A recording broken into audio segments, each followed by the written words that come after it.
42:9 dice lo siguiente: y aquí se cumplieron las cosas primeras, y yo anuncio cosas nuevas.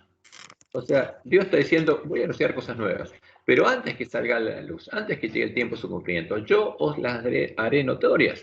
Lo mismo pasa con el Apocalipsis, antes que llegara el tiempo, donde la última generación tendría que hacer su obra, Dios nos haría notorias esas profecías.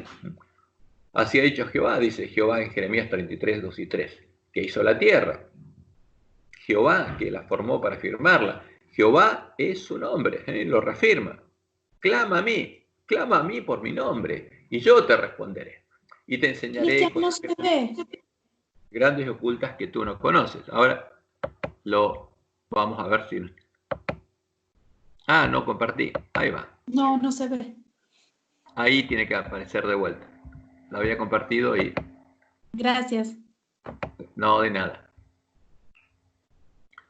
Entonces, si confiamos en Dios, vamos a hacer justamente lo que Dios nos dijo. Y guardar la palabra de Dios es hacer esto, clamar a Él, para que Él nos enseñe, para que nos responda y nos enseñe.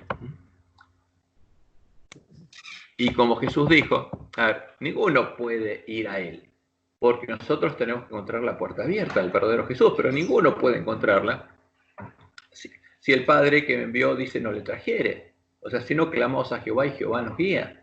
Y yo lo resucitaré en el día postrero, escrito está en los profetas, y serán todos enseñados por Dios. Pero la profecía, como está abajo, dice Isaías 54:13, y serán todos enseñados por Jehová. Y serán todos enseñados por Jehová. Así que todo aquel que oyó al Padre, que oyó a Jehová y aprendió de él, viene a mí. Y en Primeros Escritos, página 82 al 84, donde está el sueño de Guillermo Miller, podemos leer lo siguiente. Mientras estaba así llorando y lamentándome por la gran pérdida y la gran responsabilidad que me tocaba, porque había perdido de vista el mensaje adventista original, lo que es el fundamento de la fe del pueblo adventista, y no lo veía, solo veía suciedad basura. Dice, me acordé de Dios y le pedí fervorosamente que me mandase ayuda. Inmediatamente, por supuesto, Dios respondió y se abrió la puerta, y cuando toda la gente se hubo ido, entró un hombre en la habitación. Tenía una escobilla en la mano, abrió las ventanas y comenzó a barrer el polvo y la basura de la habitación. La suciedad y la basura que habían traído los que entraron, justamente. Y taparon todo lo original. Entonces Dios tenía que barrer eso. Y nosotros no podemos hacerlo, por eso tenemos que clamar a Él. Y Dios también le dio a Elena una visión donde le mostró cuándo sería el tiempo que entraría la escobilla, y ubicó a todas las visiones que él le había dado a ella en referencia al momento en que entrara el hombre de escobilla. Por eso todas las visiones de Elena White, empezando por el clamor de medianoche, la primera visión, y estas están referenciadas al momento en que entrara el hombre de escobilla. A la pequeña Grey, a la manada pequeña. Queridos hermanos, voy a referir una visión que me dio el Señor el 26 de enero de 1850. Vi que algunos de los hijos de Dios están amodorrados, soñolientos o despiertos tan solo a medias, sin advertir en qué tiempo vivimos, ni que ya entró el hombre de escobilla. O sea, esto ocurriría cuando ya hubiera entrado el hombre de escobilla. Ni tampoco que algunos corren el peligro de ser barridos.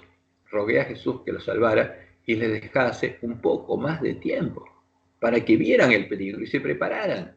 O sea, el pueblo adventista estaría dormido, sin saber dónde está parado, no vería el peligro y no estaba preparado, antes que fuese para siempre demasiado tarde. Entonces, por supuesto, Dios cuando prepara a sus siervos los envía y ellos tienen que correr en busca de las ovejas perdidas. Y como dice Dios y prometió en Isaías 28, 18 al 19, 29, 18 al 19, en aquel tiempo los sordos oirán las palabras del libro, y los ojos de los ciegos verán en medio de la oscuridad y de las tinieblas. ¿Quién es el ciego? El ángel de la Odisea. Entonces los humildes crecerán en alegría en Jehová, y aún los más pobres de los hombres se gozarán en el Santo Israel. Los humildes y los pobres y los ricos, no. Los que tienen hambre y sed de justicia, las vírgenes sensatas, se van a gozar en el Santo Israel. O sea,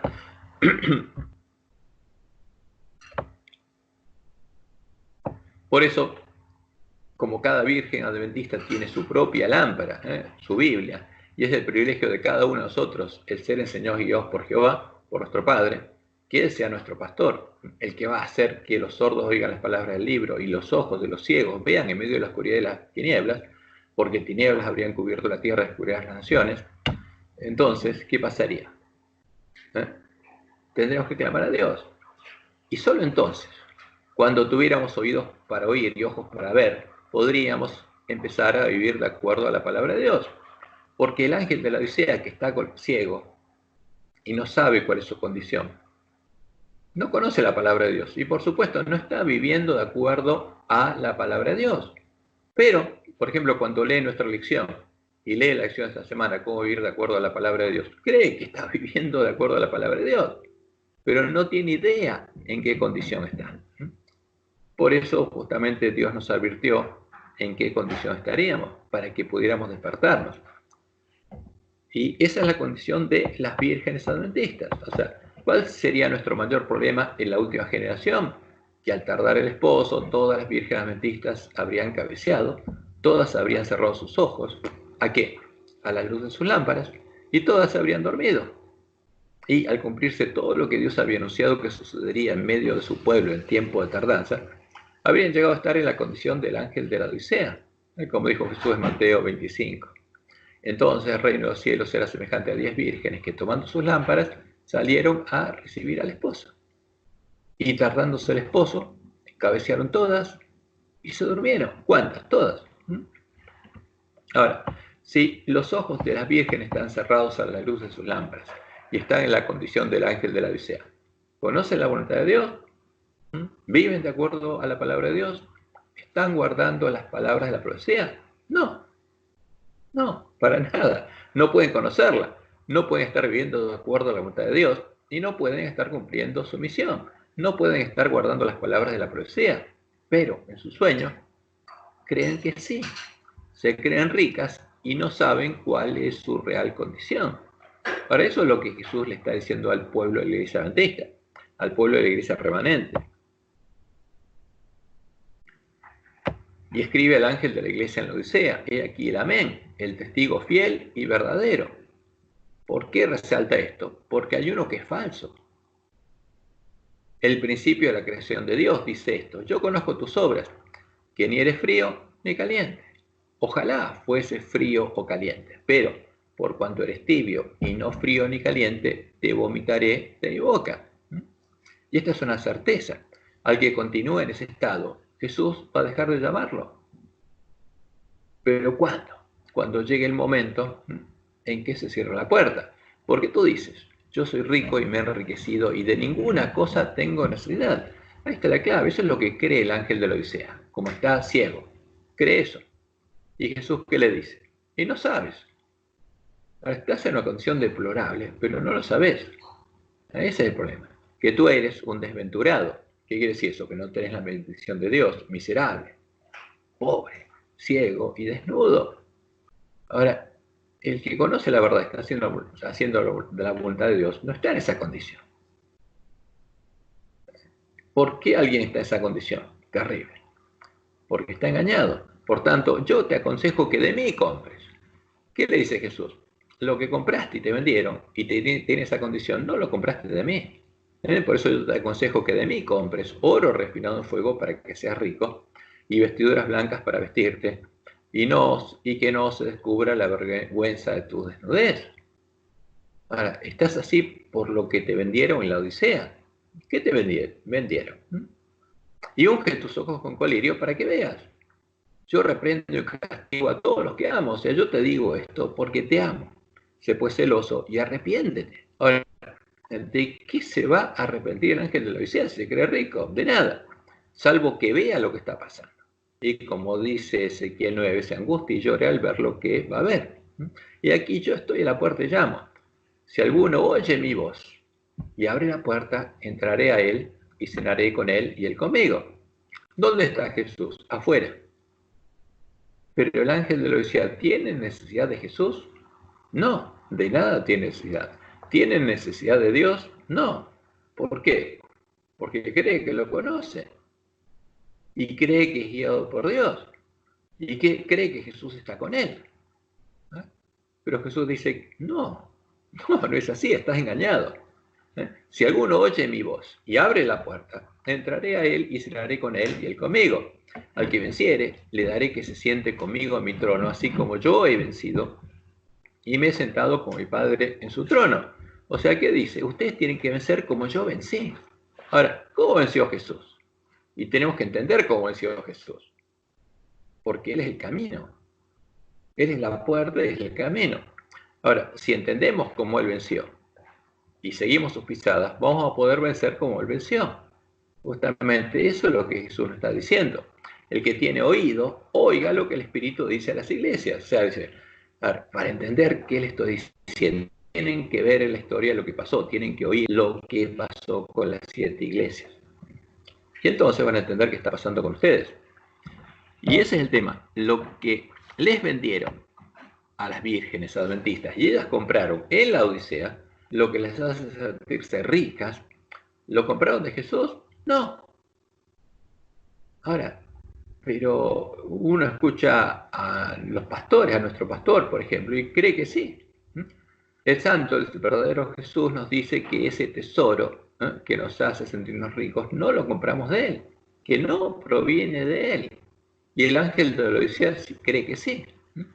¿Cuál es el tesoro en el que creen? En el que basan su fe los ángeles de la Odisea. Son claramente las 28 creencias fundamentales. Es lo que el ángel de la Odisea cree que es la verdad teológica. Y como escuchamos repetidamente que nuestro pastor lo dice, y lo dicen nuestros maestros escuela sabática, tenemos la verdad teológica y somos ricos. Ahora, pero Jesús dice que no. Entonces la cuestión está en oír a Jesús. ¿Tiene necesidad de Jesús? No, de nada tiene necesidad el ángel de la Odisea. ¿Por qué? Porque cree que conoce a Jesús. Al tener sus ojos cerrados y sus lámparas apagadas, las vírgenes no pueden diferenciar la verdad del error. No pueden diferenciar la puerta estrecha, al verdadero Jesús, de la puerta ancha, el falso Jesús. Creen a ciegas, a ojos cerrados, que su tesoro es la verdad. Porque no lo probaron, no hicieron lo que hizo el ángel de Éfeso, que probaba al que se decía ser apóstol y no lo era. Y si no lo era, lo llama mentiroso. Pero no hizo eso el ángel de la Odisea. Y por eso compró lo que compró y cree que es la verdad. Pero no probó si es la verdad o no es la verdad. Ahora, ¿seguirían siempre esa condición? No, porque como Dios anunció a medianoche, al comenzar la tercera vigilia de la noche, serían despertadas las vírgenes por el clamor, el que les diría, aquí viene el esposo, salid a recibirle. Y Jesús dijo que ese clamor aparecería cuando viéramos las señales de los tiempos que nos anuncia que esa es la última generación. Entonces todas las vírgenes serían despertadas, arreglarían sus lámparas, y la luz de sus lámparas iluminaría el camino que recorrerían las vírgenes sensatas. El camino que Dios le mostró a Juan en su primera visión, hasta que llegaran a la casa del padre familia, entraran con el esposo a las bodas y se cerrara la puerta. Fíjense, recién ahí las vírgenes empezarían a vivir de acuerdo con la palabra de Dios, porque estarían siguiendo el camino que Dios les dijo que tenían que seguir. Y leemos en Mateo 25, 6 al 12. Y a la medianoche se oyó un clamor, aquí viene el esposo, salid a recibirle. Entonces todas aquellas vírgenes se levantaron y arreglaron sus lámparas. Y las insensatas dijeron a las prudentes, dadnos de vuestro aceite, porque nuestras lámparas se apagan.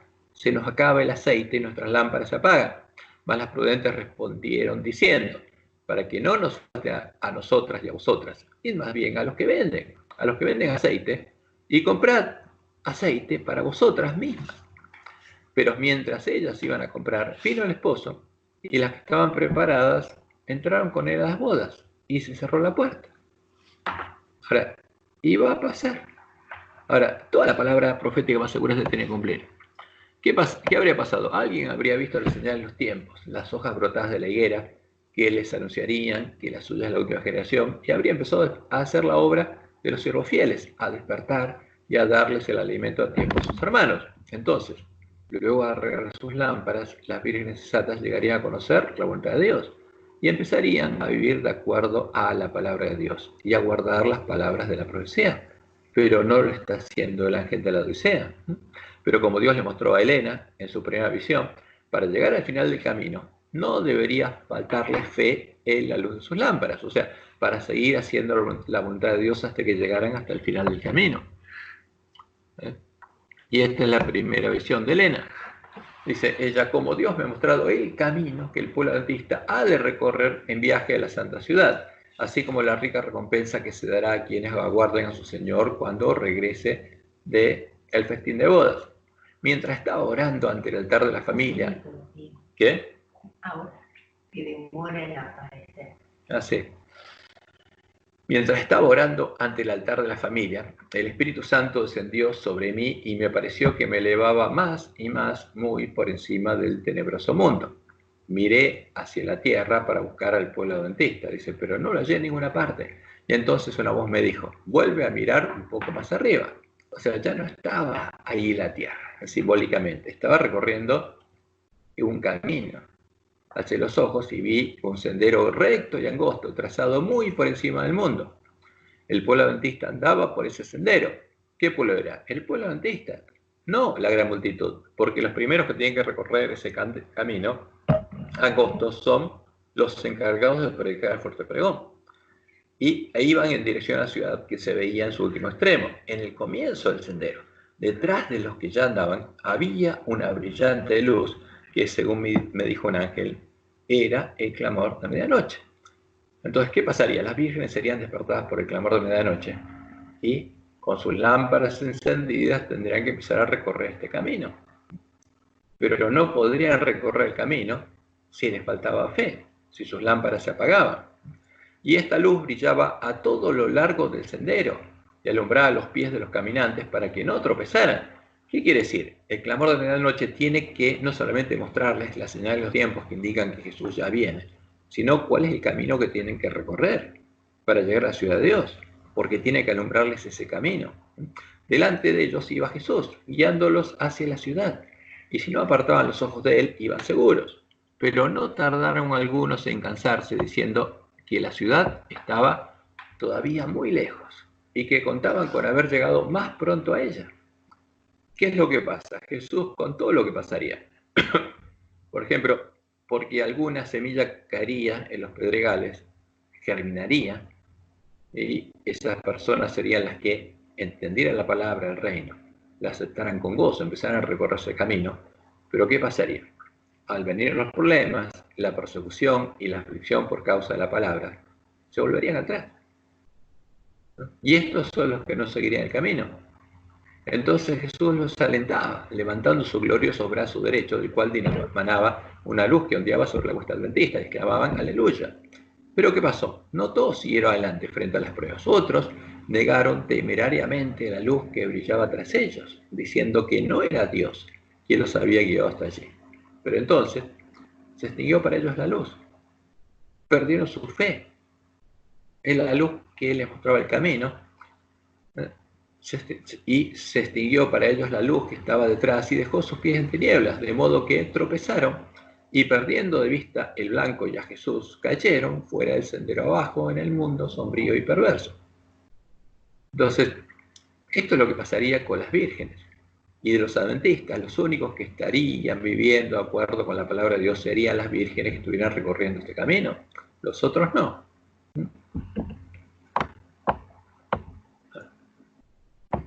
¿Cuándo el pueblo adventista empezaría a recorrer el camino hacia Dios? Justamente cuando se despertara, abría los ojos y viera el camino que tiene que recorrer para llegar a la ciudad de Dios, siendo iluminado por la luz del clamor de medianoche, porque habría entendido las palabras de profecía.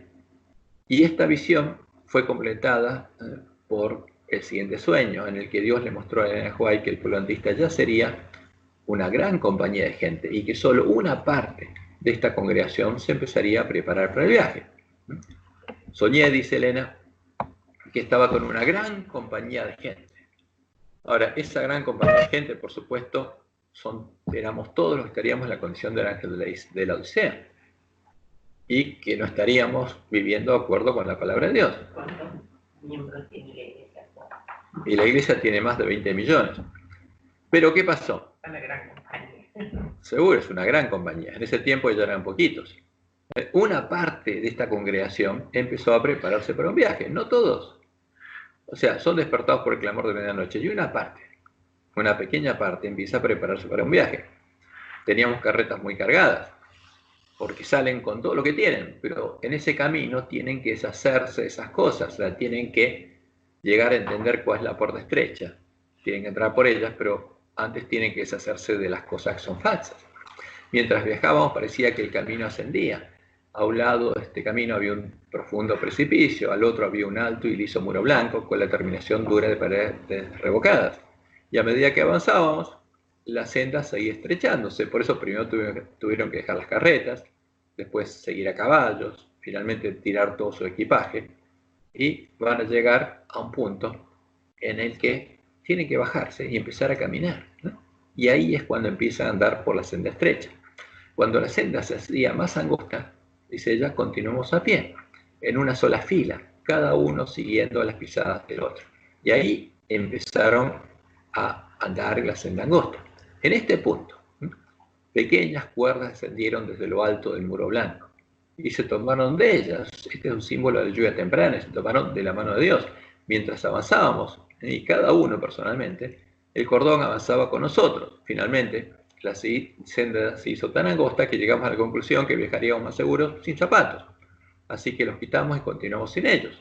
Pronto vimos que podíamos viajar más seguros sin las medias. Nos las quitamos y seguimos descalzos. Y después llegaron al punto en que ni siquiera podían apoyar los pies, así que tuvieron que suspender todo su peso de las cuerdas, porque justamente en este camino tuvieron que deshacerse de todo lo que tenían en la Odisea, de todo lo que salieron cargando de la Odisea para llegar a la puerta estrecha. Después entrar solo ellos, sin ninguna otra cosa, tomarse la cuerda y finalmente aprender a sostenerse de la cuerda, o sea, por la fe. Entonces lo que aprendieron ese camino es a tener realmente fe en Dios, a poder sostenerse en las pruebas solo de Dios. Y ese es el camino que tiene que seguir el pueblo adventista, y solo estos adventistas estarían viviendo de acuerdo con la palabra de Dios.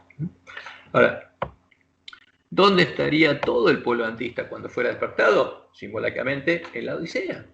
¿Cuántos saldrían del estado laodicense y empezarían el viaje? Solo una parte del pueblo adventista. Los que tuvieran fe en la luz que iluminaría el camino hacia Dios.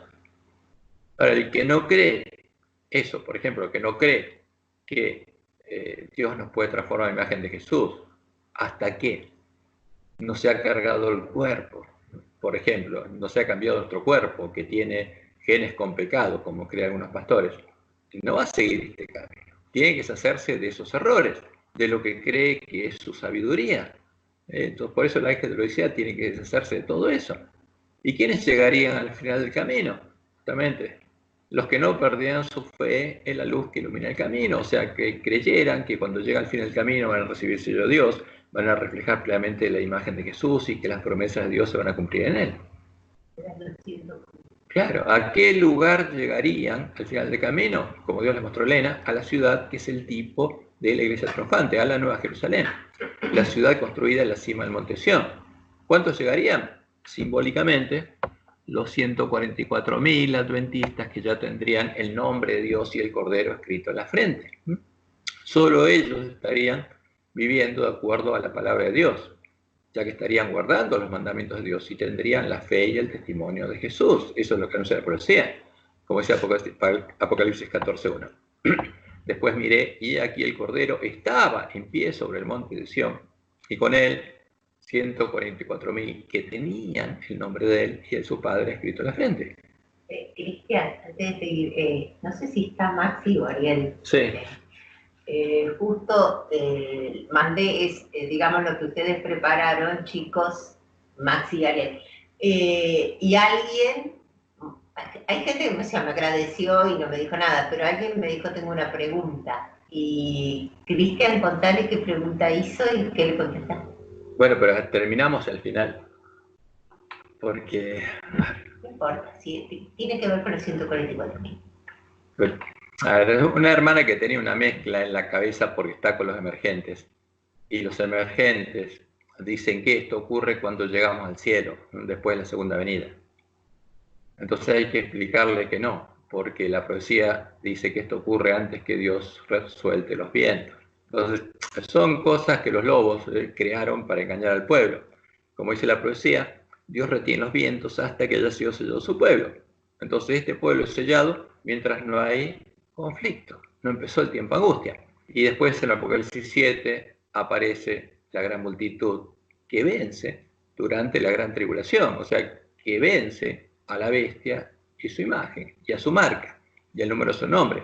O sea, es la gran multitud que sale de la Gran Babilonia. Son dos pueblos distintos, pero los 144.000 llegan a la ciega anunciación en el tiempo donde Dios retiene los vientos, para que sean reedificados lugares asolados, para que Jesús edifique el templo de Jehová con 144.000 columnas. Porque ella dijo algo así como, Jesús no puede dejar de oficiar, venir a sellar. No, lo que dijo, Jesús no puede llevar a los 144.000 al cielo Como un rapto.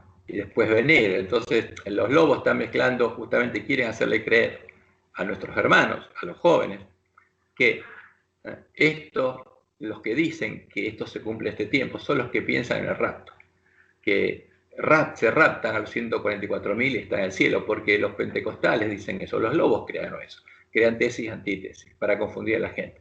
Pero lo que dice la palabra de Dios es clara y no tiene nada que ver con eso. Pero eso está en medio de la iglesia adventista porque está entre los jóvenes de la iglesia adventista, que van a las iglesias pentecostales y creen eso, porque van ahí y escuchan de rapto. Y entonces asocian esto a los que predican los lobos en la iglesia pentecostal. Es más sucia de basura, que por suerte todavía no está, ya está dentro de la iglesia adventista, está en medio de los jóvenes. Bueno, pero, ¿qué pasa? Los 144.000 ya estarían preparados para ir con Jesús a la batalla de Armagedón, a terminar de preparar el camino a la segunda venida de Jesús. Entonces, Dios empezaría a soltar los vientos retenidos al comenzar el tiempo del fin, y se completaría el número de los mártires de Jesús, cuando su pueblo estuviera preparado. Por eso Apocalipsis 14, 12 al 13 dice lo siguiente: aquí está la paciencia de los santos, los que guardan los mandamientos de Dios y la fe de Jesús. Aquí estos son los primeros que los guardan porque los tiene escrito en la mente y el corazón. Y tienen la fe de Jesús. Yo oí una voz desde el cielo que decía, escribe, bienaventurados de aquí en adelante, los muertos que mueren en el Señor. Fíjense, ¿por qué de aquí en adelante? Porque hasta ese momento Dios retuvo los vientos, hasta que su pueblo estuviera preparado.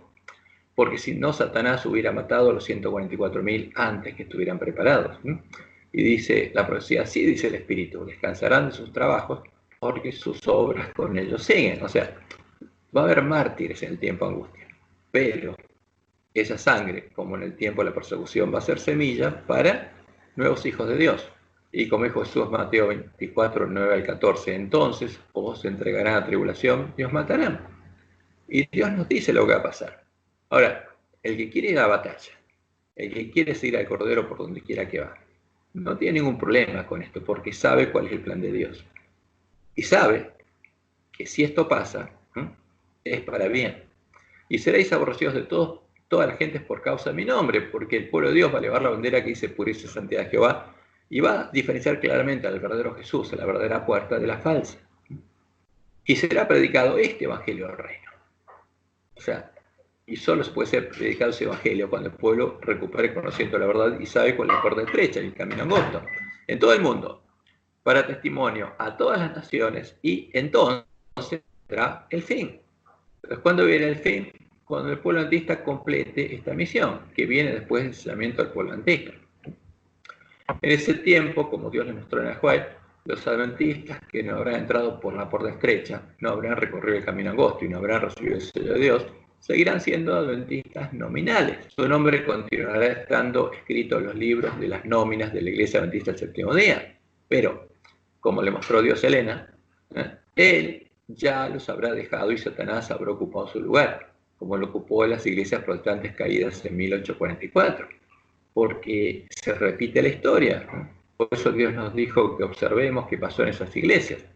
En ese tiempo, los sellos del pueblo de Dios habrán salido, como el pueblo judío salió de Jerusalén y como los adventistas salieron de las iglesias caídas, a predicar el fuerte pregón del mensaje del tercer ángel. Y dice Elena, y esto está, primeros escritos, páginas 32 al 34, y esto es un párrafo. Vi que Dios tenía hijos que no reconocen ni guardan el sábado, no han rechazado la luz referente a Él. Y al empezar el tiempo de angustia, fuimos henchidos del Espíritu Santo cuando salimos a proclamar más plenamente el sábado. Esto enfureció a quien, a las otras iglesias y a los adventistas nominales. Ahora, ¿quiénes son los adventistas nominales? Los que están anotados en la iglesia y van a perseguir a sus hermanos, porque están comiendo y bebiendo con los borrachos, y van a tratar de expulsarlos de las iglesias, como pasó siempre.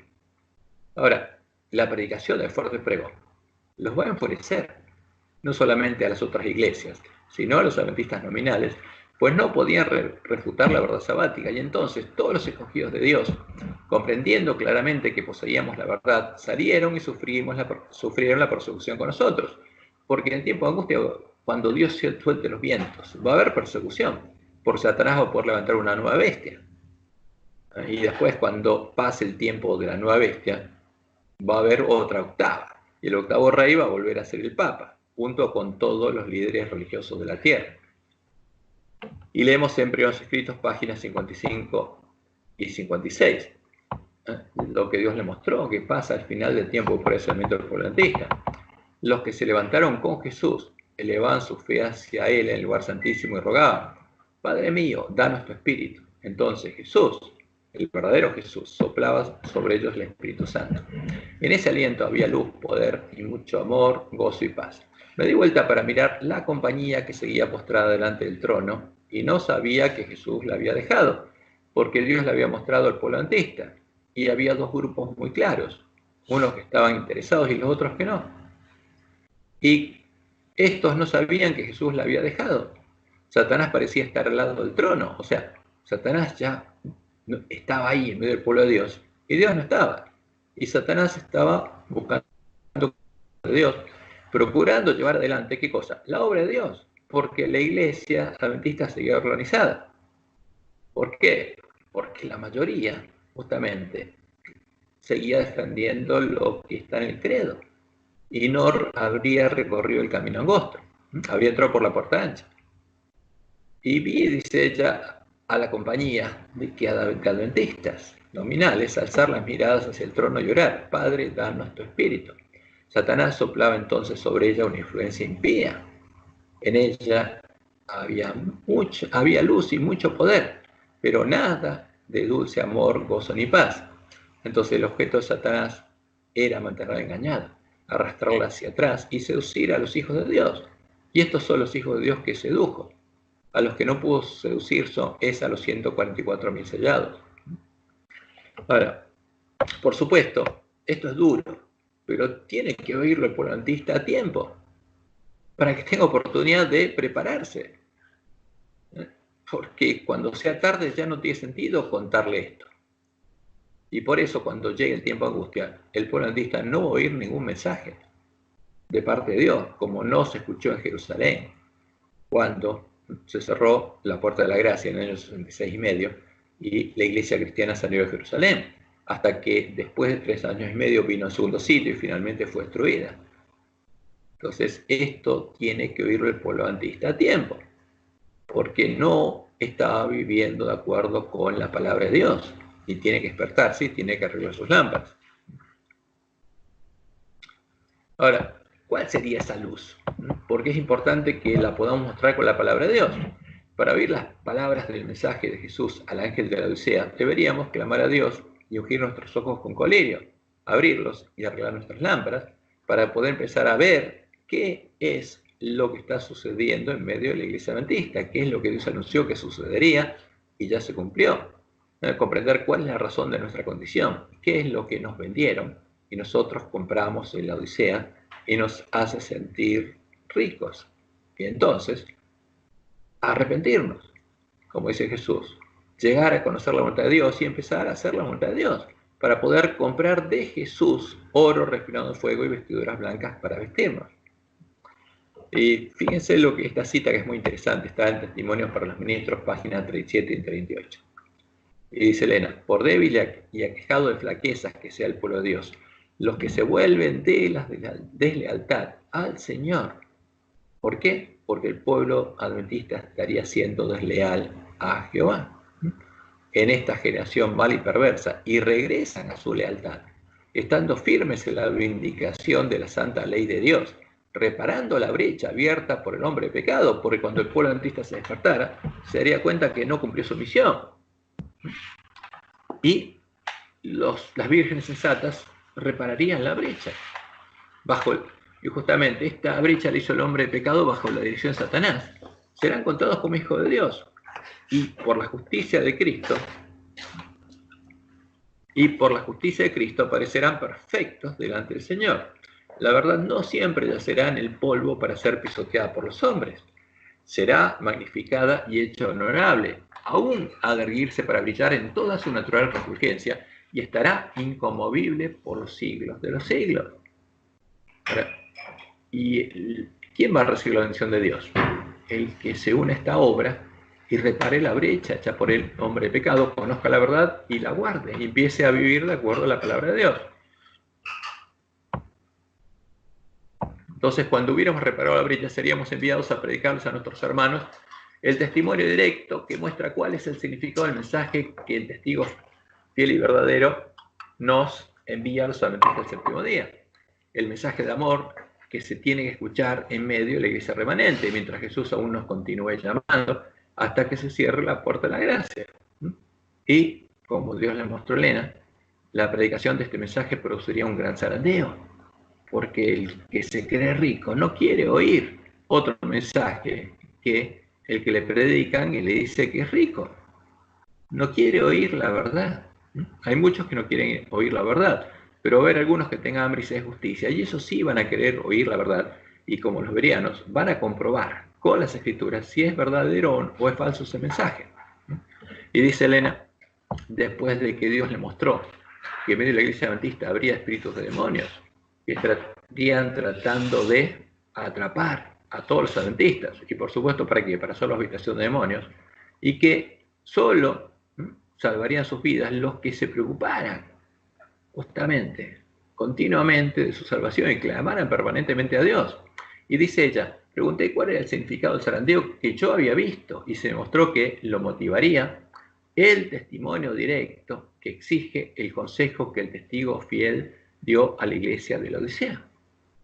Ahora, cuando alguien entendiera el mensaje de Jesús a la iglesia de la Odisea y lo predicara de forma clara y directa, se produciría un zarandeo. Moverá este consejo el corazón de quien lo reciba y le inducirá a exaltar el estandarte y a difundir la recta verdad. ¿Qué estandarte? El de la iglesia primitiva. Porque la iglesia adventista habría otra bandera. Y por supuesto habría un conflicto. Algunos no soportarán este testimonio directo, porque no les gusta que les digan la verdad, sino que se levantarán contra él. Y esto es lo que causará un zarandeo en el pueblo de Dios. Vi que el testimonio del testigo fiel había sido escuchado tan solo a medias. El solemne testimonio del cual depende el destino de la iglesia. Fíjense, el destino de la iglesia adventista de cada uno de nosotros depende de entender este mensaje y oírlo y arrepentirnos. El solemne testimonio del cual depende el destino de la iglesia se estuvo en poca estima cuando no se lo menospreció por completo. Ese testimonio ha de mover a profundo arrepentimiento. Porque cuando el ángel de la Odisea se dé cuenta de lo que está pasando y se angustie y llore, se va a angustiar y llorar no solo por lo que está pasando en la iglesia, sino por lo que él hizo, ¿no? Y tiene que arrepentirse y volverse por completo a Dios y a su palabra. Todos los que lo reciban sinceramente lo obedecerán. Entonces, no van a ser oidores, van a ser hacedores y van a obedecer al consejo que Jesús les da y quedarán purificados. Esa es la promesa de Dios. ¿Quiénes? Todos. Porque justamente el mensaje de Jesús debe escucharse a tiempo, mientras es tiempo de gracia. Y para poder entender cuál es el significado del mensaje de Jesús al ángel que está en la Odisea, el mensaje a las vírgenes que se durmieron en el camino y que ya deberían haber llegado a la Nueva Jerusalén, deberíamos poner línea sobre línea a todas las profecías que anunciaban qué es lo que ocurriría en medio de la iglesia remanente y ver cómo se cumplió cada una de ellas. Recién entonces podríamos empezar a predicar en forma clara y directa el significado del mensaje que Jesús nos envía. Acá hay un es, pero es un él. Ahora, ¿cuál es la primera profecía? Como ya empezamos estudiando la profecía de las 10 vírgenes, contaba Jesús en su parábola. En esta profecía Jesús nos anunció que todas las vírgenes sensatas e insensatas cabecearían, cerrarían sus ojos y se dormirían. Y habría un periodo en que todas estarían dormidas. Ahora la pregunta es, ¿cuándo salieron a recibir al esposo? Y la respuesta es clara, en 1844 después de Cristo, cuando el librito abierto los amargó el vientre. ¿Cuándo se durmieron? Y no podemos determinar una fecha exacta cuando todas se durmieron, pero sabemos que fue después de la muerte de Elena de White, dado que mientras ella vivió, aunque en el pueblo adventista se manifestó la que ella llamó la apostasía alfa, Dios sigue amonestando y dirigiendo a su pueblo, al pueblo adventista. Y Satanás no lo pudo hacer caer. Y Dios le mostró que cuando ella muriera, entonces se cumpliría lo que la profecía anunciaba ocurriría mientras las vírgenes durmieran. ¿Y qué dice ella? Mensaje liberado número 1 de 1915. Os digo ahora que cuando yo sea consignada al descanso, sucederán grandes cambios. No sé cuándo seré tomada y deseo amonestar a todos contra los medios que usa el diablo. Quiero que la gente sepa que los he amonestado cabalmente antes de mi muerte. No sé qué cambios específicos tendrán lugar, pero sabría que Satanás metería a lobitos que empezarían a hacer cambios. Pero deben vigilar todo pecado concebible que Satanás trate de inmortalizar. O sea, Satanás trataría de hacer que el pueblo adventista peque, que no se dé cuenta y que lo inmortalice. ¿Qué quiere decir? Que lo establezca en un credo inamovible. Eso le está diciendo Dios a Elena, que pasaría en medio del pueblo adventista. Ahora, la segunda profecía que se cumpliría en la iglesia adventista es la parábola del campo del padre familia. En esta profecía sobre lo que ocurría en el campo del padre familia, en la iglesia remanente, la única iglesia leal a Jehová, ¿no? Antes que llegara el tiempo de la siega, vemos que Jesús anunció que mientras los siervos del padre familia durmieran, mientras todas las vírgenes durmieran, entraría el enemigo, el diablo, y sembraría la semilla de la cizaña. Como leemos en Mateo 13, 24 al 25. Les refirió otra parábola diciendo, el reino de los cielos es semejante a un hombre que sembró buena semilla en su campo, pero mientras dormían los hombres, vino su enemigo y sembró cizaña entre el trigo y se fue. Ahora, ¿qué es una semilla? Justamente es una doctrina que se siembra en nuestra mente, en nuestro corazón. Pero no es una planta, es una semilla que tiene que germinar cuando se le echa agua y después de la cual tiene que crecer una planta hasta que sea madura y tenga fruto. Y cuando tiene fruto se puede diferenciar el trigo de la cizaña, porque inicialmente son iguales las plantitas hasta que tienen fruto. ¿Para qué lo haría? Para poder hacer germinar la semilla de la cizaña en el campo del padre de familia y tener una gran cosecha en medio de la iglesia remanente. ¿Se lo permitiría a Dios? Sí. A ver, fíjense, nuestros hermanos dicen, no, jamás Dios permitiría que eso pase en la iglesia adventista. Tiene la doctrina teológica perfecta, no puede haber cizaña. ¿Cómo que no? A ver. Dios lo dijo. Si Dios anunció que permitiría que lo hiciera mientras durmiéramos y que sería sembrado en todo el campo de padre y familia, tiene que suceder. Los fariseos decían lo mismo, no puede ser. No puede ser,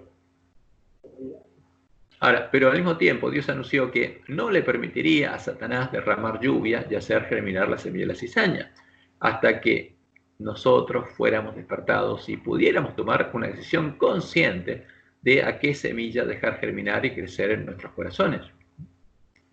Por eso no germinaría antes la cizaña, porque la semilla de trigo se perdió en tiempo de la apostasía, pero sería recuperada por el pueblo de Dios, que tendría de nuevo el Evangelio eterno para predicarlo. Ahora, ¿qué significan los símbolos de esta parábola?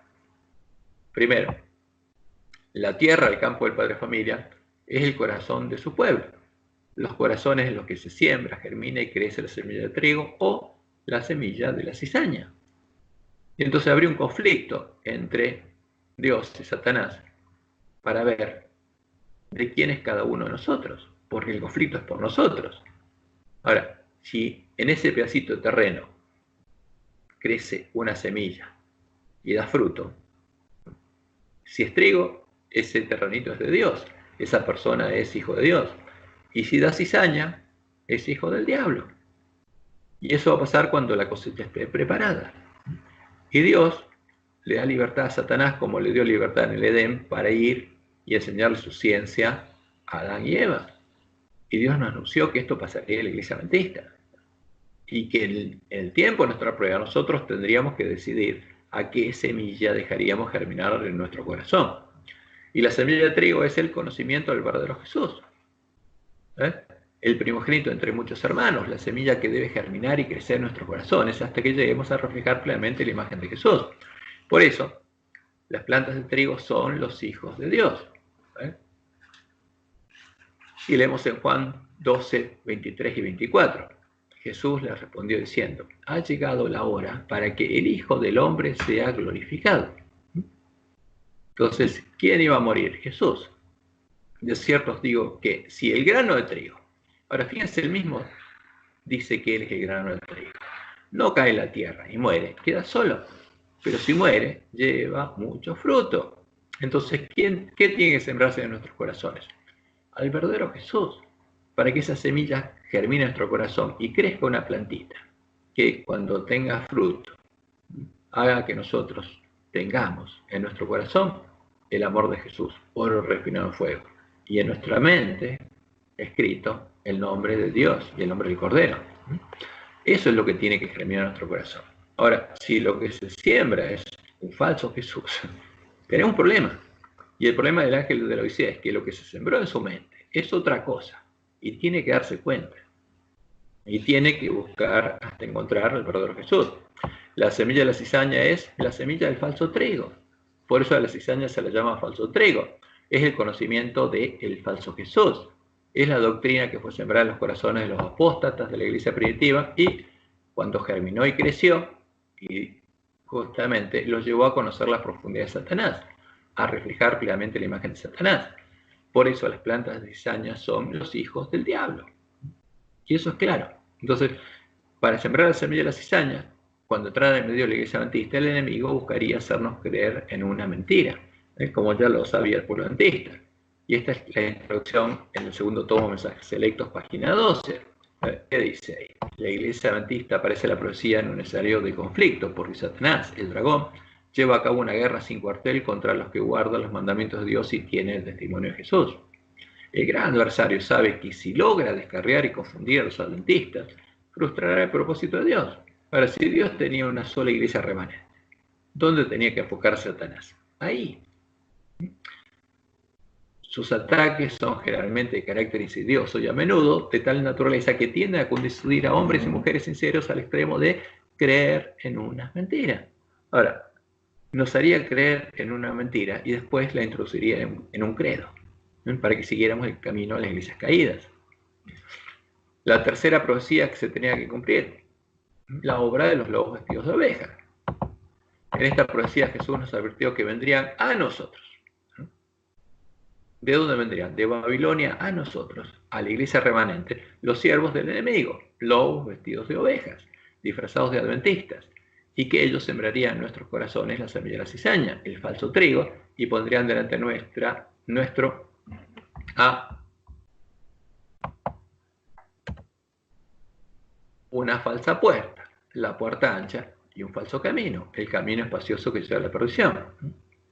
Por eso Jesús nos dice, entrad por la puerta estrecha, porque ancha es la puerta y espacioso el camino que lleva a la perdición, y muchos son los que entran por ella. No entren por esa puerta, porque estrecha es la puerta y angosto el camino que lleva a la vida, y pocos son los que la hallan. O sea, porque la misión del pueblo adventista era hallar esa puerta estrecha que estaba abierta. Guardaos de los falsos profetas que vienen a vosotros con vestidos de oveja, pero por dentro son los rapaces. Entonces, ¿por qué muchos adventistas entrarían por la puerta ancha? Porque la habrían traído los lobos vestidos de oveja, los que habrían sembrado la semilla de la cizaña, y habrían puesto esa puerta delante nuestro. Y Jesús es claro en Juan 10:9, yo soy la puerta, el que por mí entrare será salvo, y entrará y saldrá y hallará pastos. Y en Juan 14:6 leemos, Jesús les dijo, yo soy el camino, y la verdad y la vida. ¿El camino a dónde? Nadie viene al Padre sino por mí. Justamente porque por medio de Jesús tenemos entrada al Padre, al reino de Dios, al templo de Dios. Y podemos ser hechos columna del templo de Dios. Pero por medio del falso Jesús entramos a otro lugar, a la sinagoga de Satanás.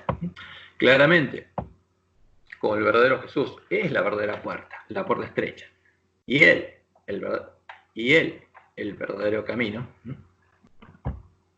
y es, acá no me suena esto, voy a corregirlo, disculpen.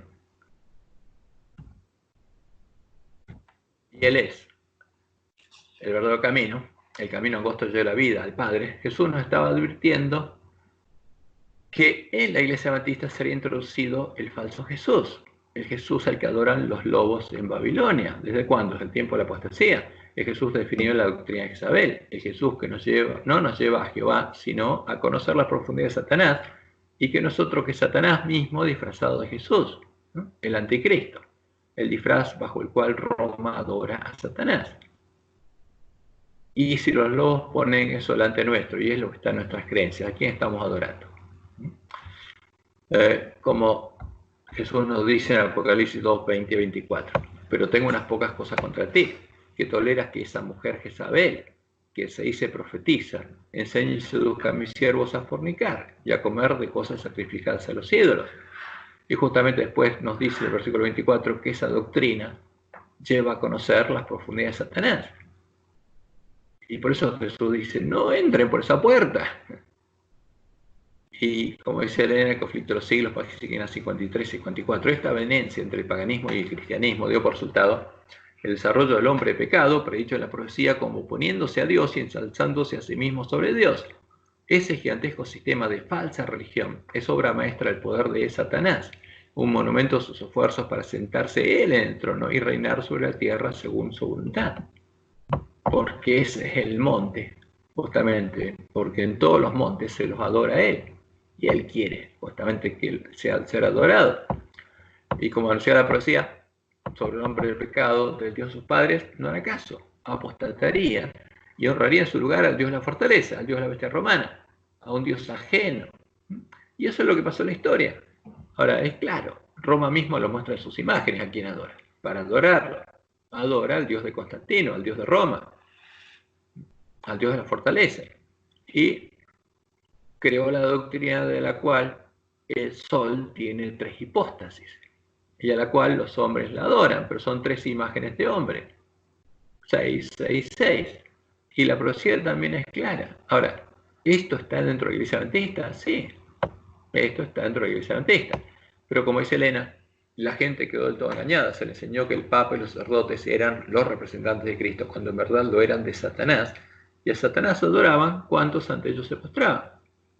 Ahora, ¿a quién se le estaría haciendo adorar justamente al ángel de la Odisea? ¿Qué estarían haciendo los lobos con nosotros mientras durmiéramos? ¿No estarían haciendo adorar a sus dioses?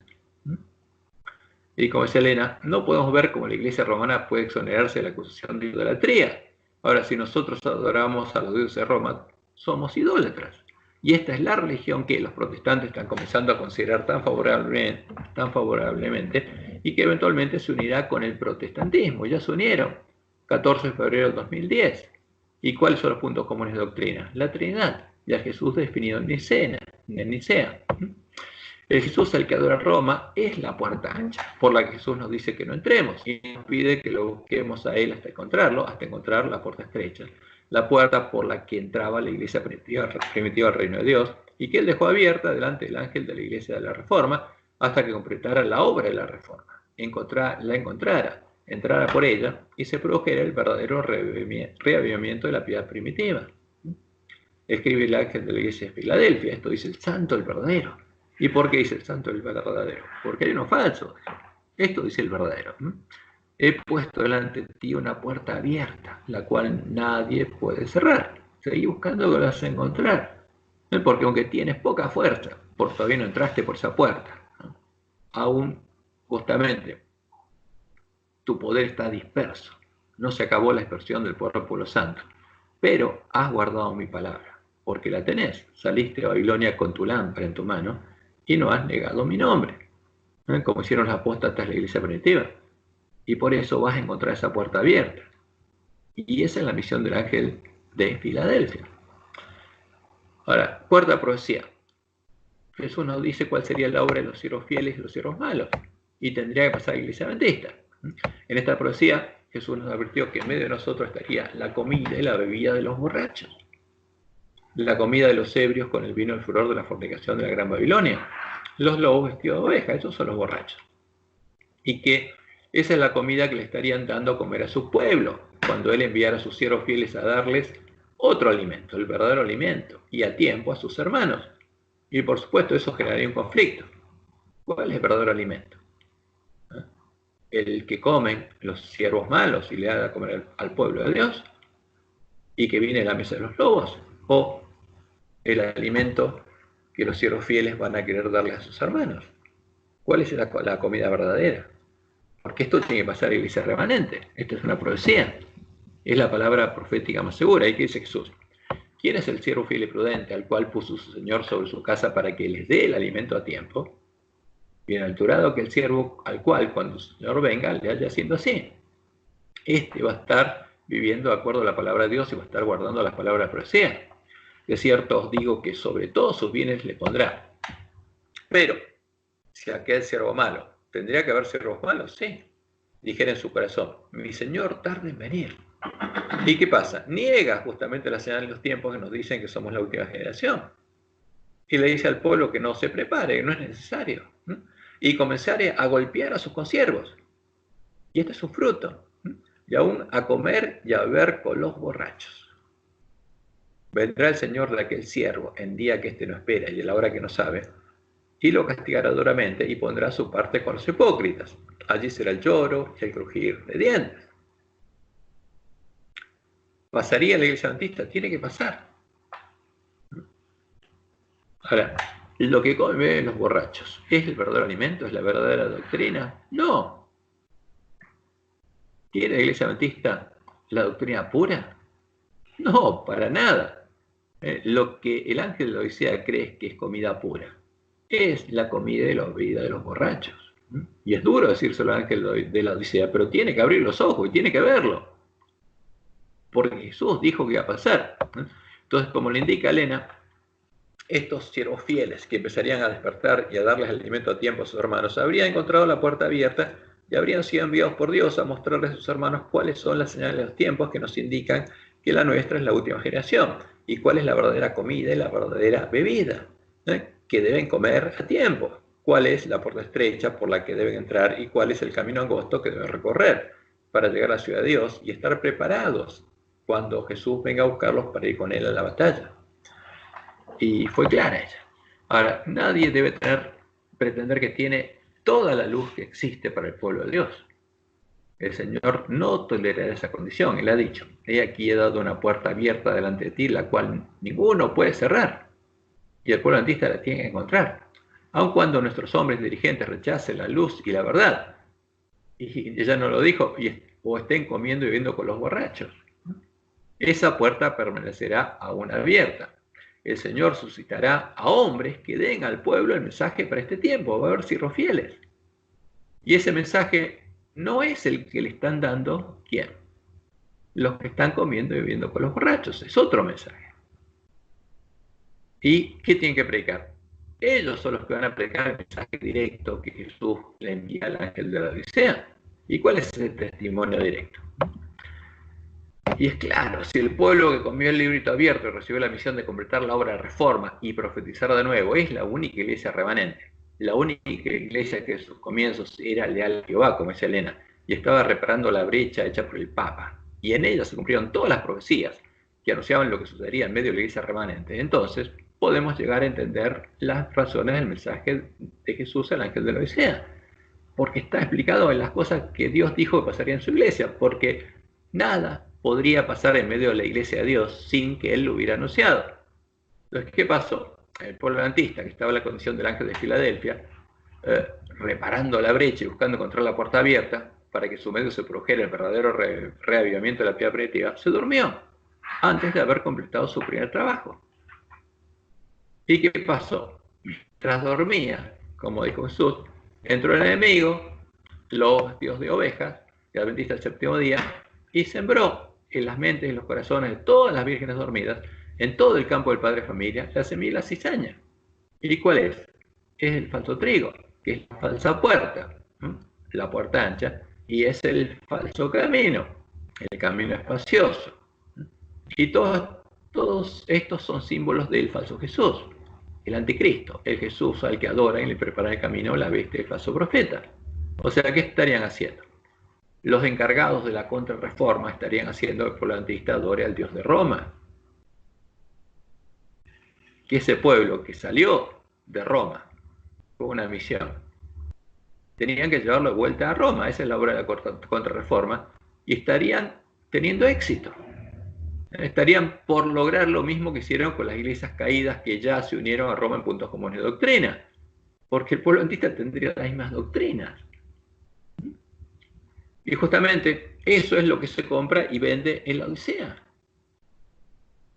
Eso es en lo que cree el ángel de la Odisea. Esa es su riqueza, y como Dios le mostró a Elena, su tesoro ya está inmortalizado en las 28 creencias fundamentales de la Iglesia Adventista contemporánea, en el que fue introducido el Dios de la Trinidad, con sus 3 falsos componentes, el Dios de los lobos. Entonces, estaríamos todos adorando al Dios de los lobos. Ahora, pero sin saberlo, este sería un pecado de ignorancia de las vírgenes. Eso es lo que haría que todas las vírgenes fueran desventuradas, que no tuvieran la bendición de Dios, que su condición fuera miserable, que fueran pobres, que estuvieran ciegas, creyéndose ricas, y que estuvieran desnudas, que no estuvieran vestidas para las bodas del Cordero, que no estuvieran preparadas y que no pudieran entrar con el esposo a las bodas. Pero la promesa de Dios es que esta semilla aún no habría germinado en sus corazones, porque Dios las seguiría protegiendo hasta que tuvieran la oportunidad de escuchar y creer a la verdad. Por eso, como lo prometió en el sueño de Guillermo Miller y en la visión de la White sobre la pequeña Grey, Dios despertaría y prepararía a sus siervos fieles y los enviaría a despertar y a darles el alimento a tiempo a sus hermanos, para que la semilla de trigo sea sembrada en sus corazones y pueda haber una cosecha de trigo en el campo del padre familia, porque la iglesia adventista va a triunfar. Y el triunfo es que Dios tenga dentro de la iglesia adventista un pueblo que haya completado la reforma y que haya recorrido el camino angosto hasta llegar a la cima del monte Sión. Entonces, ¿qué pasaría? Todas las vírgenes serían despertadas y deberían arreglar sus lámparas y elegir por qué puerta van a entrar y qué semilla van a dejar germinar en sus corazones. Como Jesús lo anunció, muchos adventistas rechazarían el testimonio directo del mensaje que les envía Jesús. Entrarían por la puerta ancha, construirían su casa sobre la arena y llegarían a ser hacedores de maldad. Por eso Jesús lo dice claramente en el mismo sermón de Mateo 7. Muchos me dirán aquel día: Señor, Señor, ¿no profetizamos en tu nombre? O sea, nos hablaste y nosotros contamos lo que nos dijiste y se cumplió, y en tu nombre echamos fuera demonios, nos diste poder, y en tu nombre hicimos muchos milagros. Pero estos muchos, ¿por dónde entraron? ¿Por la puerta estrecha o por la puerta ancha? Por la puerta ancha. Y entonces les declararé: nunca os conocí, apartados de mí, hacedores de maldad, porque en el camino ancho se transformaron en hacedores de maldad. Cualquiera pues que me oye estas palabras y las hace, justamente, hacerlas es guardarlas, vivir de acuerdo a la palabra de Dios. Le compararé a un hombre prudente que edificó su casa sobre la roca, sobre Jehová. Descendió lluvia, vinieron ríos, soplaron vientos y golpearon contra aquella casa, y no cayó, porque estaba fundada sobre la roca, porque ninguno de los 144.000 va a caer. Pero cualquiera que me oye estas palabras y no las hace, le compararé a un hombre insensato que edificó su casa sobre la arena, el fundamento común a la bestia del falso profeta. En la falsa roca son dioses, y descendió lluvia y vinieron ríos, y soplaron vientos, y dieron con ímpetu contra aquella casa, y cayó, y fue grande su ruina. ¿Y qué pasaría? Pero a pesar de esto, los siervos malos seguirían comiendo y bebiendo con los borrachos, de la mesa en la cual también se encuentra justamente la teología de la persecución. ¿Por qué? Porque justamente si comen de la mesa esa, van a comer de la teología de la persecución, creada por Roma para justificar la persecución y el asesinato de los miembros de la verdadera Iglesia de Cristo. Y, como sucedió en el tiempo de la apostasía, el falso Jesús los guiaría a empezar a perseguir y a golpear a los siervos fieles, para arrancar la cizaña de la iglesia y poder alcanzar la unidad de doctrina y misión, hasta que Jesús viniera a buscarlos para ir con él a la batalla. Y esto también tendría que pasar. Ahora, fíjense, las palabras proféticas son claras y evidentes. Lo que comen y beben los borrachos no es la verdad teológica, es la comida y la bebida de Babilonia. Son las cosas sacrificadas a los ídolos que están en la mesa de los demonios. Y es lo que estarían comiendo los pastores adventistas que empezaran a golpear y a perseguir a sus hermanos, como ocurrió en Roma y en medio de las iglesias protestantes caídas. Ahora, ¿pero qué creen los pastores adventistas? Que es la verdad. Pero no es la verdad teológica. En la mesa de los demonios no está la verdad. La puerta ancha y el camino espacioso que estarían puestos frente al pueblo adventista no es la verdadera puerta, ni es el verdadero camino, no es el verdadero Jesús. O sea, estaríamos adorando ¿a quién? Al anticristo, al Jesús de la Cunza, al Jesús de Francisco, al Jesús de las iglesias caídas. Muchos, la mayoría del pueblo adventista creería en el falso Jesús y entraría por la puerta ancha y recorrería el camino espacioso que lleva a la perdición, a ser hacedores de maldad. Ahora, ¿por qué? Uno dice, ¿cómo van a entrar por esa puerta? Si las profecías son tan claras y evidentes, y la palabra de Dios es tan clara. ¿Por qué? Y no lo sabemos. Simplemente Dios nos dice que eso va a pasar. ¿Por qué? Porque no van a tener amor a la verdad y no van a buscar ni no van a encontrar la puerta estrecha. Van a entrar directamente por la puerta ancha. Y ese es el Jesús que estaría en el credo adventista, en los puntos comunes de doctrina entre los lobos y los siervos malos. Porque si nuestro credo son las creencias de los lobos, porque los siervos malos comen lo de los lobos, entonces sería el punto común de doctrina entre nosotros y Roma. Y por lo tanto, serían puntos comunes de doctrina que habría entre los siervos malos y la bestia y el falso profeta. O sea, todos tendríamos la misma doctrina. Esto es lo que los lobos vestidos de oveja enseñarían en nuestras facultades de teología, en los másteres y en los doctorados. O sea, cuando uno sale en una facultad de teología de la Iglesia Adventista, dirigida por los lobos, sale, ¿qué cosa? ¿Teólogo en qué? En la doctrina de Roma. Después tiene un máster en la doctrina de Roma. ¿Y es un doctor en qué? En la doctrina de Roma. Ese es el tema. Y lo harían para convertir a nuestros pastores en sembradores y defensores del credo y hacer que la Iglesia Adventista recorra todo el camino a la apostasía, como lo dijeron claramente los primeros adventistas cuando crearon a la organización de la Iglesia Adventista. Dijeron, y esto lo firmaron todos los pioneros, incluyendo a Elena, el primer paso a la apostasía es levantar un credo, diciéndonos lo que debemos creer. El segundo es hacer del credo una prueba de fe. El tercero, juzgar a los miembros por el credo. El cuarto, denunciar como herejes a los que no creen el credo. Y el quinto, comenzar una persecución contra ellos. Y esto ya está. La puerta ancha. Ese es el tema. Por eso están tratando que edifiquemos y reconstruyamos todo el muro y todo lo que tiene que ver con el templo, con mentiras, con personas que adoran a un Dios que no es el Dios verdadero y nos están llevando por un camino que no tiene nada que ver con el camino que Dios nos enseñó. Nos quieren hacer entrar por la puerta ancha, para que seamos parte de la sinagoga de Satanás y seamos habitación de demonios. Eso es lo que están haciendo. Ahora, y andemos en este otro camino, y no busquemos ni encontremos la puerta estrecha, ni andemos por ella para que Dios no tenga una cosecha de trigo en la Iglesia Adventista.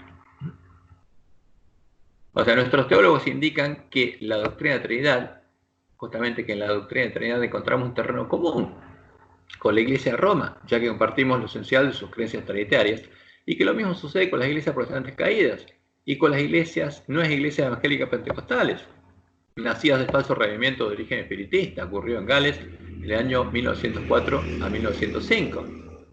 Ese falso Espíritu Santo es al que adoran y reciben los que comen de la mesa de los borrachos y entran por la puerta ancha de la sinagoga de Satanás, los que se hacen habitación de demonios.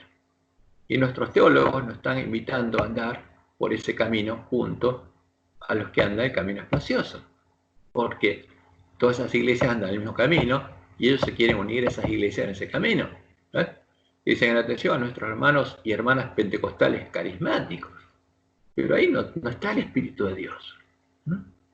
Deberíamos ser capaces de afirmar fácilmente nuestra sólida creencia en y experiencia de la plena personalidad y deidad del Espíritu Santo.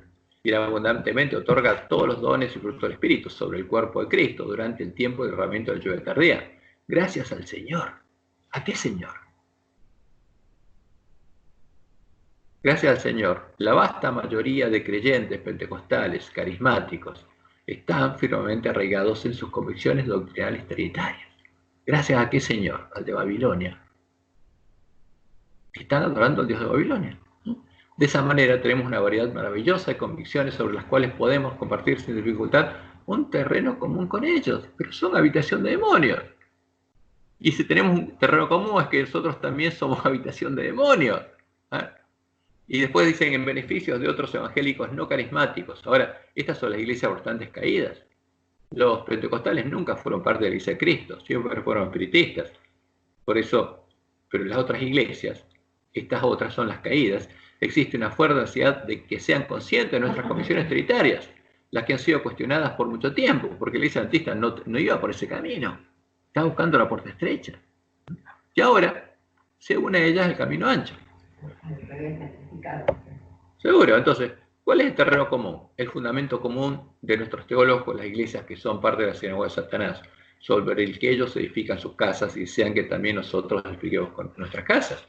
Evidentemente no es la roca, no es Jehová, sino es la arena, es la falsa roca que son dioses y que Dios anunció que sería introducida en medio de la iglesia remanente. Es la puerta ancha del camino espacioso que lleva a la perdición, definidos en la doctrina de Jezabel, con cosas sacrificadas a los ídolos. Es la semilla de la cizaña sembrada en nuestros corazones. Ahora ellos quieren que germine, quiere que andemos en ese camino con ellos para que nos hagamos habitación de demonios y los demonios hagan germinar esa semilla y nos llegue a transformar a la imagen de ellos. Por eso Elena dice, se me ha indicado que señalara el capítulo 7 de Mateo. Ahora, ¿por qué esas palabras se van a cumplir en la iglesia adventista? Porque primero hay una cosecha de la iglesia adventista. Y dice, especialmente prestad atención a estas palabras. Cualquiera pues que me oye estas palabras y las hace. O sea, cualquiera que vive de acuerdo a estas palabras. Le compararé a un hombre prudente que edificó su casa sobre la peña, sobre la roca.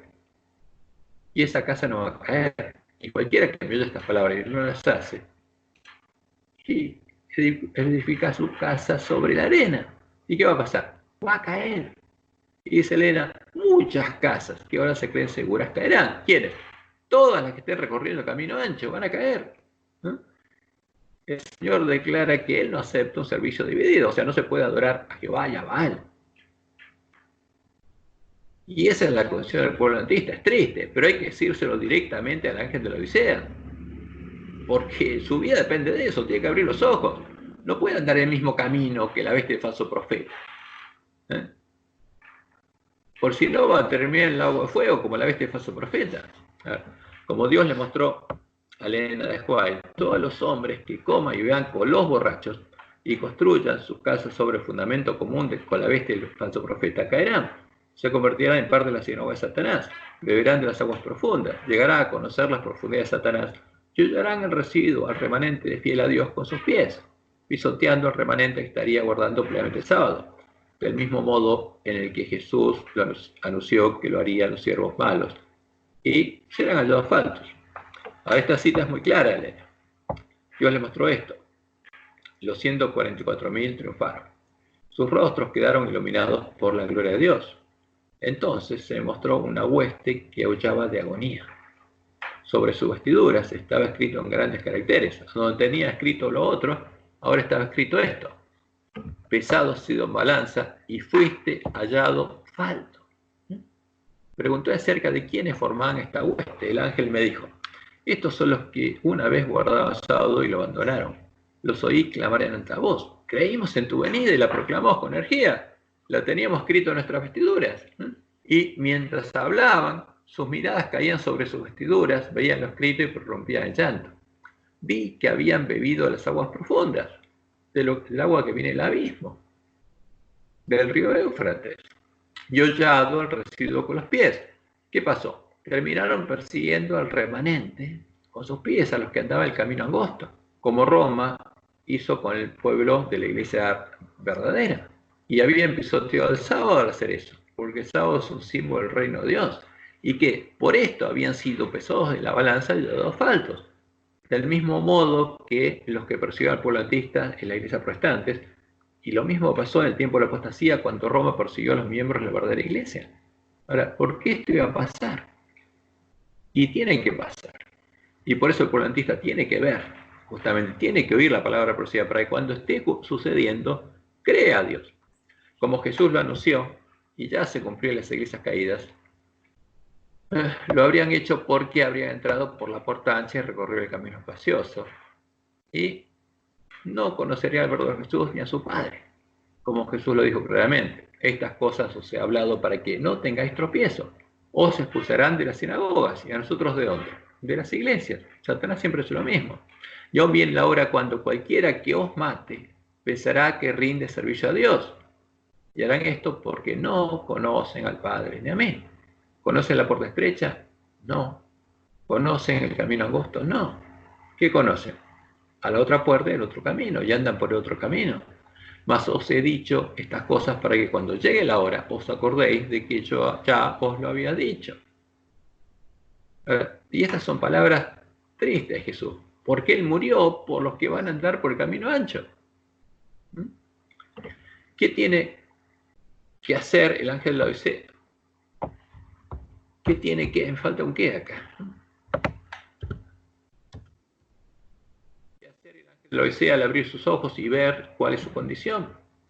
Tiene que arrepentirse de sus pecados, como Jesús le dice, y clamar a Dios por el perdón de sus pecados y por su ayuda, para que Él lo guíe a arreglar su lámpara y le dé fe en la luz de su lámpara, para poder entrar por la puerta estrecha a su reino y recorrer el camino angosto que lo llevará a la cima del monte Sión, para poder recibirse de Dios y ser hecho columna en el templo de Dios, y a tiempo, antes que sea separado el trigo de la cizaña. O sea, tiene que permitir que la semilla del trigo germine en su corazón y que Dios la haga crecer para estar preparado para la cosecha. Y como Dios le mostró a Elena, va a llegar un momento muy triste, es el momento más triste para nosotros, claro. Y este está en el evento de los últimos días, página 220. Los que han sido miembros de la misma familia son separados. Se coloca una señal sobre los justos. Y serán para mí especial tesoro, ha dicho Jehová de los ejércitos, en el día en que yo actúe. Y los perdonaré como el hombre que perdona a su hijo que le sirve. Malaquías 3, donde está el mensaje de los hijos de Dios, los que van a ser su especial tesoro. Los que han sido obedientes a los mandamientos de Dios, dice Elena, se unirán con el grupo de los santos en luz. Ellos entrarán por las puertas de la ciudad y tendrán derecho al árbol de la vida. O sea, estos son los que realmente vivieron de acuerdo con la palabra de Dios. El uno será tomado, su nombre estará en el libro de la vida, mientras otros, con los cuales se asoció, tendrán la señal de la eterna separación de Dios. Y es triste. Ahora, antes que esto suceda, tenemos la oportunidad de darles alimento a tiempo a nuestros hermanos. Esa es la misión que Dios nos dio. Para eso nos llamó. Y el que viva de acuerdo con la voluntad de Dios va a hacer esa obra. Y justamente ese tiene que ser nuestro deseo. Vivir de acuerdo a la voluntad de Dios, a la palabra de Dios, recibir el sello de Dios y ser salvos. Y justamente, nuestro gozo tiene que ser la salvación de nuestros hermanos. Eso es justamente lo que Dios nos dice que va a ser vivir de acuerdo con la palabra de Dios. ¿Y qué adventistas van a vivir de acuerdo con su palabra? Los que van a ser bienaventurados. Entonces, justamente esa es la conclusión de todo lo que vimos esta semana y lo que vimos en este trimestre. Y acuérdense que vimos un montón de cosas de cómo Roma justifica sus doctrinas. Y una de las doctrinas que yo agregué en un anexo aquí, que por ahí no la vemos ahora, siquiera la vemos ahora, sino mañana, es la teología de la persecución y cómo esa teología está soportada en la Biblia católica. Porque Roma introdujo todas esas palabras en la Biblia católica y nuestros teólogos usan todas las palabras que introdujo Roma en la Biblia para justificar sus doctrinas, y especialmente la teología de la persecución. Pero lo importante de nosotros es que sepamos cómo vivir de acuerdo a la palabra de Dios y cuál es el mensaje que Dios le dio al ángel de la Odisea para poder mostrárselo a nuestros hermanos, especialmente también a nuestros pastores, porque Dios nos dice que tenemos que llegar a amar como Él nos amó, y Él dio su vida por nosotros. Entonces, como dice Juan, en 1 Juan, nosotros también tenemos que estar dispuestos a dar nuestras vidas por un hermano. Y si nuestro pastor es un hermano que se puede perder, tenemos que estar dispuestos a dar nuestras vidas para que Él se salve. Y tenemos que trabajar para que se salve. Esa es nuestra misión, por cada hermano nuestro que está en la iglesia. A ver, ¿hay alguna pregunta sobre esto? Yo, Cristian, tendría una para hacer. Bueno, Walter. Hago una introducción y después la pregunta. Hoy en el mundo hay millones y millones de personas en las distintas organizaciones religiosas, católicos, pentecostales, como decían ustedes ahí, incluso judíos y demás, que escuchan falsa profecía, escuchan falsos testimonios, falsa doctrina y creen en algo que es mentira, pero creen como si fuera verdad. Sí. Ahora, todo este mundo que está hoy en Babilonia, y hablo de los vivos, van a tener una gran oportunidad, que es que en el tiempo de la batalla, a través de los 144.000 van a poder escuchar el evangelio verdadero del reino en todo el mundo, que es lo que dijo Jesús, es lo que dice la profecía. Es una obra maravillosa que yo siempre digo que no me imagino cómo puede ser que toda la verdad se predique en todo el mundo y todo el mundo la pueda escuchar, porque hoy eso uno lo piensa hoy y dice, ¿cómo puede ser? Pero bueno, todo el mundo que está en Babilonia va a tener esa oportunidad de escuchar y de sellar su destino eligiendo salir de Babilonia o quedarse. Ajá. Ahora, hablando de lo que es la Odisea o la Iglesia Adventista, el tiempo de gracia se termina antes de la batalla.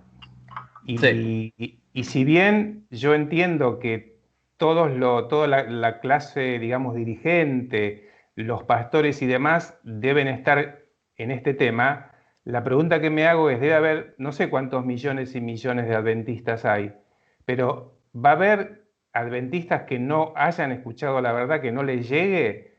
Es decir, hay una analogía con respecto a los otros moradores de la tierra que van a tener la oportunidad, porque la profecía dice que todos van a poder escuchar. Todos los adventistas, hasta llamémoslo feligrés para hacer una analogía con el catolicismo, ¿todos van a poder escuchar la verdad para elegir o no? Y lo que Jesús dice es que todas las vírgenes se despertaron y arreglaron sus lámparas. Ahora, y que algunas son sensatas y las otras no. ¿Qué significa eso? Y nosotros lo que tenemos que hacer, nuestra misión es darle alimento a tiempo a nuestros hermanos. Y Dios puede hacer que todos escuchen. Una de las cosas que Dios le mostró a Elena de White es que cuando se llegue al último paso de la apostasía y haya persecución en la iglesia adventista, eso le va a abrir los ojos a los adventistas. O sea, como cuando los protestantes vean que sus iglesias se unen al Estado para perseguir, eso les va a abrir los ojos, porque la persecución es una señal muy fuerte.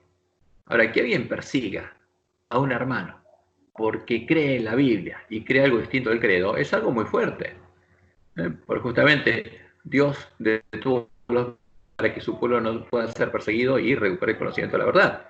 Pero cuando en medio de una recesión uno ve una persecución, y es claro que el que, como dijo Jesús, el que persigue no conoce al Padre y tampoco lo conoce a Él.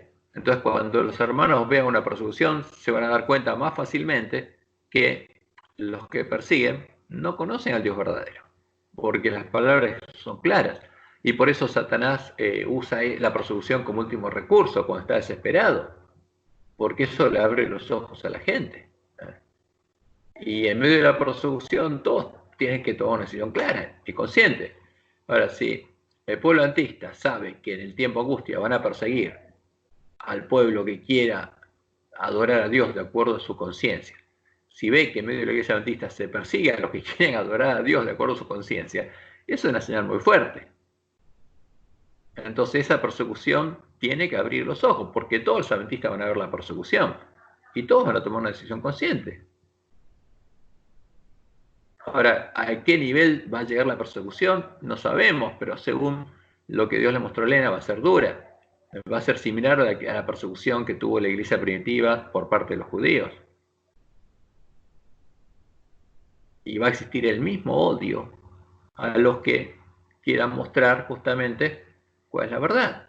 Porque el ángel de la Odisea, que no quiera oír y que se vuelva fanático y cierre los ojos, y se vuelve a ver un fanático, un fanático, porque además va a entrar por la puerta ancha y se va a hacer habitación de demonios, o sea, no es broma.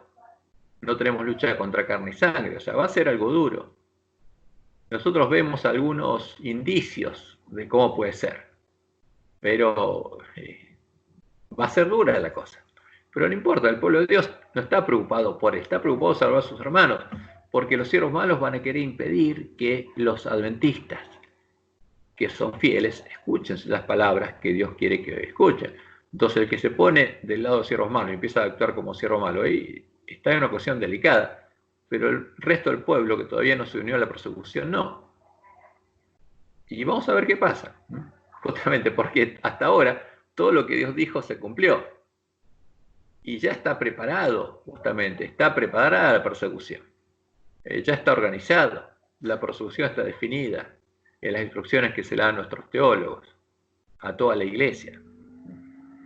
Y después vamos a estudiar, vamos a ver eso, vamos a ver claramente cómo es eso. Pero después, mañana vamos a ver la teología de la persecución, cómo justifica Roma esa persecución y cómo para justificarlo cambió las palabras de la Biblia. Y esos cambios son evidentes. Entonces mañana a la tarde, porque ahora van a ser las 10 y para ella es tarde. Pero mañana, a la tarde, vamos a ver eso. Vamos a ver este anexo que está aquí. Yo se los agregué para que lo vean, para verlo. Y pues lo podemos ver. Porque ahora este es el último día, el último estudio de esta lección. Cómo vivir de acuerdo a la palabra de Dios. Y es una de las más importantes que podemos oír. Porque tenemos que conocer la palabra de Dios. Tenemos que conocer la profecía y tenemos que guardarla. Y lo que Dios dijo se va a cumplir. Entonces, como Jesús dijo, el que conoce la profecía no va a tener tropiezo, porque va a reconocer cada una de las cosas que están sucediendo. Y uno de los 7 truenos es la persecución, porque se va a repetir lo que pasó en medio de las iglesias protestantes y en medio del pueblo judío, pero esta vez en la iglesia adventista. Eso es lo que Dios nos dijo que iba a pasar. Y cuando pasara, simplemente vamos a ver que se cumple eso. Pero, y Jesús dijo que nos pongamos contentos cuando llegue ese punto, porque parece una contradicción, pero Jesús nos dijo que si eso pasa es porque estamos iluminando, ¿no? Eso lo dijo en su sermón del monte, Mateo 5. Cuando habló de los bienaventurados, son los que reciben la bendición de Dios, son los que van a llegar a ser esos panes sin levaduras puestos sobre la mesa de los panes de la proposición. Bienaventurados los pobres en espíritu, o sea, los que necesitan, tienen necesidad, porque de ellos es el reino de los cielos. Lamentablemente no es para el ángel de la Odisea, que es rico. Es para los pobres en espíritu. Entonces va a haber pobres en medio de la iglesia adventista, sí. Para ellos es el reino de los cielos. Bienaventurados los que lloran, porque Jesús sabía, como decía la profecía, que los que sellados van a ser los que se angustien y lloren al ver lo que está pasando en medio de ellos, porque ellos recibirán consolación. Bienaventurados los mansos, porque tenemos que ser mansos como el cordero, porque ellos recibirán la tierra por heredad. O sea, cuando vivamos en la tierra nueva, todos vamos a ser mansos. Bienaventurados los que tienen hambre y sed de justicia, porque ellos serán saciados, porque justamente lo que Dios va a hacer es escribir su ley en nuestra mente y en nuestro corazón. Bienaventurados los misericordiosos, como Dios es misericordioso, nosotros tenemos que actuar con misericordia. ¿Y qué es la misericordia? Es el perdón al que no lo merece. Tenemos que perdonar como Dios nos perdona a nosotros, porque ellos alcanzarán misericordia. Bienaventurados los de limpio corazón, o sea, los panes sin levadura, porque ellos verán a Dios. Bienaventurados los pacificadores, porque en medio de todo el conflicto, ¿qué buscamos nosotros? ¿Nuestra misión cuál es? Reconciliar a los hombres con Dios, porque ellos serán llamados hijos de Dios. Bienaventurados los que padecen persecución por causa de la justicia, porque el que quiera vivir piamente sufrirá persecución, porque de ellos es el reino de los cielos. O sea, cuando se persigue a alguien, ¿a quién se persigue? Dice Jesús. Al que es parte del reino de los cielos, porque los hijos de Dios no van a perseguir, al contrario. Si se los persigue es porque son parte del reino de los cielos. Y Jesús dice, bienaventurado soy cuando por mi causa os vituperen y os persigan y digan toda clase de mal contra vosotros mintiendo. O sea, eso para ustedes va a ser una bendición. ¿Y qué dice? Gozaos y alegraos. O sea, dice, cuando te persigan, ponete contento.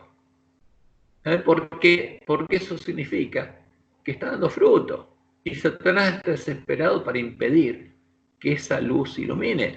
Vosotros gozaos y alegraos, porque vuestro galardón es grande en los cielos.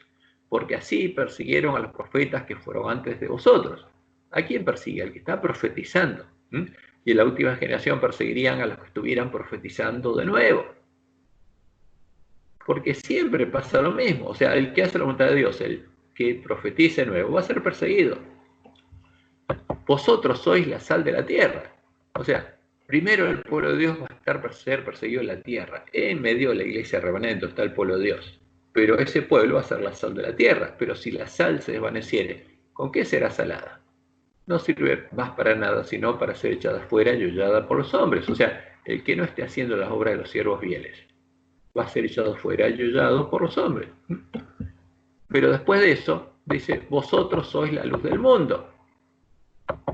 Ahora, el pueblo de Dios va a ser el que va a iluminar la tierra con la gloria de Dios. Una ciudad asentada sobre un monte que no se puede esconder. Ya son estos, ¿cuáles? Son los vencedores que están en la cima del monte Sión con Jesús. Ya son parte de la iglesia triunfante, la Nueva Jerusalén. Ya son una ciudad asentada sobre un monte que no se puede esconder y van a ser la luz del mundo. Ni se enciende una luz y se pone debajo de un almud, sino sobre el candelero y alumbra a todos los que están en casa. Así alumbre vuestra luz delante de los hombres, para que vean vuestras buenas obras y glorifiquen a vuestro Padre que está en los cielos. ¿Por qué? Porque no puede el hombre malo dar buen fruto. Entonces, si un hombre malo da fruto, es porque Dios lo transformó. ¿Y para quién es la gloria? Para el que lo hizo. Ahora, este es el Evangelio. Y esto es lo que va a pasar con los hijos de Dios. Entonces, se van a gozar y alegrar en la persecución.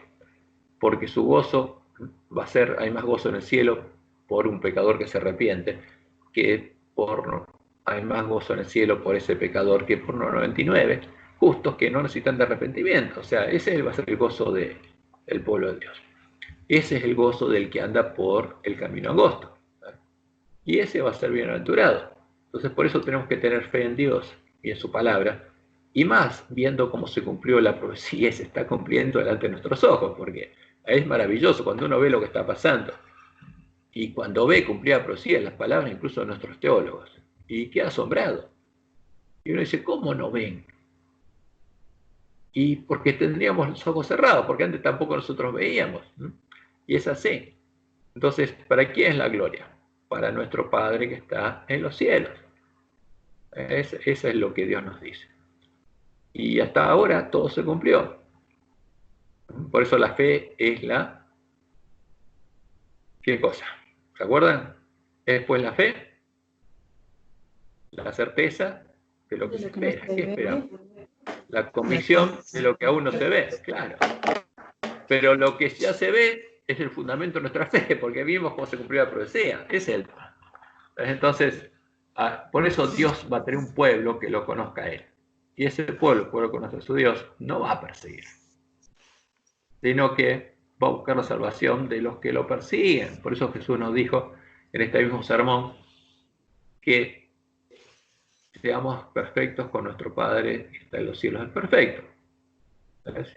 Que hace salir su sol sobre buenos y malos, porque Él busca el bien de todos, le hace bien a todos, buscando la salvación a todos, porque hasta que se cierre la puerta, Dios está buscando que todos sus hijos sean salvos, porque no ama más a uno que a otro. Ama a todos nosotros, somos pecadores, ¿eh? Y por eso, como dice Pablo, siendo aún pecadores, Cristo murió por nosotros. Ese es el tema. Entonces, por eso cuando vemos estas cosas, ¿qué tenemos que hacer? Y Dios quiere que la hagamos para el bien de nuestros hermanos, por amor, porque Él ama a nuestros hermanos. Y la misión que nos dio Él es esa, ir a buscar y darles alimento a tiempo a nuestros hermanos. Así que, bueno, espero que Jehová los bendiga y los guarde y que, bueno, disfruten este sábado. Y si os quiere, mañana seguimos viendo esto y lo vemos a las 5 de la tarde. Vale. Gracias. Bueno.